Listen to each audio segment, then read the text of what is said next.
मथुरा नगरी, जहाँ बालक कृष्ण की नटखट लीलाएं हर घर में गूंजती थी, वहाँ कंस का अत्याचार हर दिल को थकान और भय दे रहा था। धरती कांपती थी उसकी जुल्म की आवाज से, और भक्तों के हृदय में पीड़ा की लहर दौड़ रही थी। श्री कृष्ण सत्य और धर्म के प्रतीक थे। कंस के अत्याचार का अंत करने के लिए उठ खड़े हुए। कंस ने अपने सभी राक्षस सैनिकों और दुष्ट योजनाओं के माध्यम से श्री कृष्ण को मारने की अनेक कोशिशें की, लेकिन श्री कृष्ण की दिव्यता और चातुर्य ने हर बार उसकी योजना को विफल कर दिया। अंततः श्री कृष्ण ने कंस का संहार किया। मथुरा नगर में खुशियों की लहर दौड़ गई। भक्त नृत्य करने लगे। माता देवकी और वासुदेव ने जय जयकार की, लेकिन यह शांति केवल आंशिक थी। मगध का क्रूर सम्राट जरासंध, जो हमेशा विजय और शक्ति की लालसा में रहता था, अब श्री कृष्ण और यदुवंशियों की वृद्धि से चिंतित हो उठा। उसकी आंखों में क्रोध और लालसा की अग्नि जल रही थी। जरासंध कंस का ससुर था और वह उस बात का श्री कृष्ण से बदला लेना चाहता था। अब श्री कृष्ण और यदुवंशियों की वृद्धि से चिंतित हो उठा। उसकी आंखों में क्रोध और लालसा की अग्नि जल रही थी। जरासंध ने देखा कि मथुरा में श्री कृष्ण और यदुवंशियों का साम्राज्य बढ़ रहा है। उसकी मंशा थी, यदि कृष्ण सुरक्षित रहेंगे तो मेरी शक्ति और सत्ता खतरे में पड़ेगी। मुझे हर हाल में उसे हराना होगा। कई बार जरासंध ने मथुरा पर आक्रमण की योजना बनाई, लेकिन श्री कृष्ण की रणनीति और दिव्यता के सामने उसकी हर कोशिश बेकार हो गई। श्री कृष्ण ने अपने भक्तों और यदुवंशियों से कहा, मथुरा पूर्णतः सुरक्षित नहीं है। हमें एक ऐसा नगर बनाना होगा जहां धर्म और भक्ति का प्रकाश स्थायी रहे। यदुवंशियों और भक्तों ने श्री कृष्ण का अनुसरण किया। कृष्ण ने निर्णय लिया कि एक ऐसा नगर बनाना होगा जो समुद्र के किनारे सुरक्षित और दूरस्थ हो, जहां जरासंध जैसे अत्याचारी नहीं पहुंच सकें। सूर्य की सुनहरी किरणों में श्री कृष्ण और उनका काफिला मथुरा से प्रस्थान किया। यदुवंशियों के हृदय में मिश्रित भाव, उत्साह और भय। रास्ते में घने जंगल, ऊंचे पहाड़ और गहरी नदियां आईं। घने जंगलों में बाघ और सांप थे। यदुवंशियों ने भयभीत होकर देखा। श्री कृष्ण ने मुस्कुराकर कहा, डरो मत, प्रकृति मेरे चरणों के सम्मुख नतमस्तक है। जैसे ही श्री कृष्ण ने हाथ बढ़ाया, जंगल के सभी जीव शांत हो गए। यह पहली झलक थी श्री कृष्ण के दिव्यता की, जिसने सभी भक्तों को आश्वस्त किया। रास्ते में एक वृद्ध साधु मिले। उन्होंने कहा, श्री कृष्ण, तुम्हारा मार्ग केवल शारीरिक यात्रा नहीं, यह आत्मा और मन की परीक्षा भी है।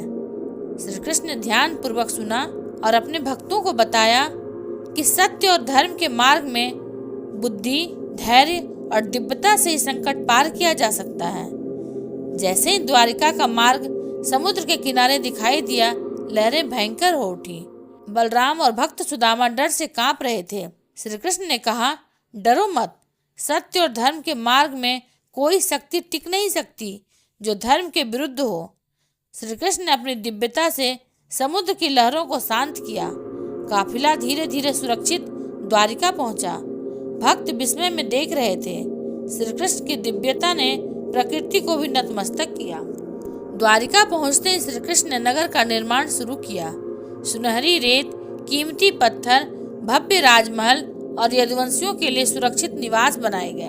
द्वारिका केवल भौतिक रूप से सुंदर नहीं थी, यह धर्म, भक्ति और न्याय का केंद्र बन गई। श्री कृष्ण ने यदुवंशियों और भक्तों को आदेश दिया, यह नगर केवल मेरी शक्ति का प्रतीक नहीं, बल्कि धर्म और न्याय की अमर स्थापना का प्रतीक बने। द्वारिका में यज्ञ और भजन आयोजित हुआ। नगर में जीवन का उत्सव और दिव्यता का प्रकाश फैल गया।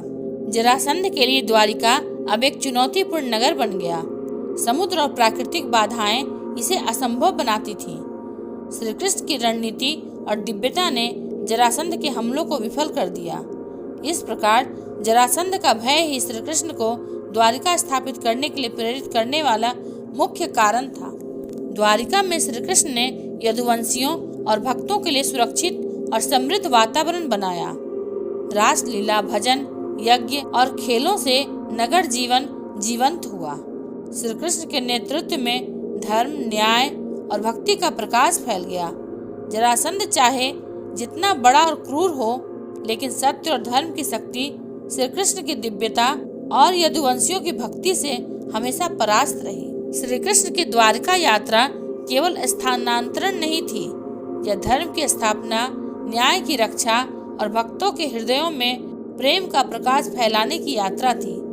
जरासंध का भय, समुद्र की ऊंचाई, जंगल की कठिनाइयां, सभी ने दिखाया कि सत्य और भक्ति से बड़ा कवच कोई नहीं। द्वारिका, श्री कृष्ण का सुरक्षित नगर, हमेशा धर्म, न्याय और प्रेम का प्रतीक बना। श्री कृष्ण मुस्कुराते हैं, अपनी बांसुरी बजाने लगते हैं। समुद्र की लहरें शांत हो जाती है और संध्या का आकाश सुनहरी आभा से भर उठता है। दोनों भाई मौन में बैठे हैं, मानो सृष्टि का रहस्य उनके हृदय में उतर आया हो। यह संवाद हमें यह सिखाती है कि धर्म के बिना करुणा अंधी है और करुणा के बिना धर्म कठोर है। धर्म और करुणा का संतुलन ही जीवन का मार्ग है। रामायण और महाभारत दोनों यही संदेश देते हैं कि शक्ति का अहंकार नाश करता है, पर सत्य, धर्म और करुणा सदा अमर रहते हैं। जय श्री कृष्ण, जय बलराम। अगर आपको ये वीडियो अच्छा लगा हो तो इसे लाइक, शेयर और सब्सक्राइब अवश्य करें। मिलेंगे अगले प्रसंग के साथ, तब तक के लिए धन्यवाद।